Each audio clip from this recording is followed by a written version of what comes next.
بسم اللہ الرحمن الرحیم۔ شروع اللہ کے نام سے جو بڑا مہربان رحم کرنے والا ہے۔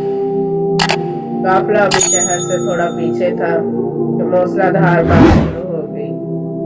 اونٹوں پر لدا ہوا آسمان تجارت جو کہ کھجوریں اور اناج پر مشتمل تھا بھیگنے لگا۔ بارش سے محفوظ جگہ پر پہنچتے پہنچتے آدھا مال بھیگ چکا تھا۔ منڈی میں پہنچ کر تاجروں نے مال اتارنا شروع کیا۔ ان تاجروں میں ایک بہت معصوم چہرے والا انتہائی خوش شکل نوجوان تاجر بھی موجود تھا۔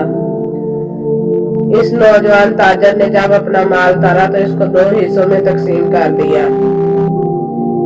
خشک کھجوریں اور خشک اناج ایک طرف رکھ دیا اور بھیگی کھجوریں اور اناج علیحدہ کر کے رکھ دیا۔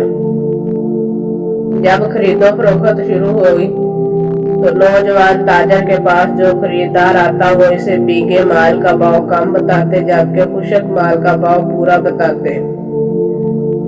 گاہک پوچھتا کہ ایک جیسے مال کا الگ الگ بھاؤ کیوں تو وہ بتاتے کہ مال بھیگنے سے اس کا وزن زیادہ ہو گیا ہے، خشک ہونے کے بعد وزن کم ہو جائے گا۔ یہ بددیانتی ہے۔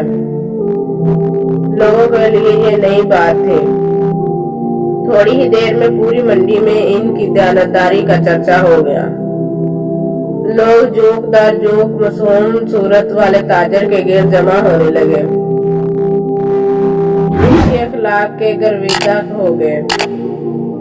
وہ معصوم اور خوش شکل نوجوان ہمارے نبی کریم صلی اللہ علیہ وآلہ وسلم تھے۔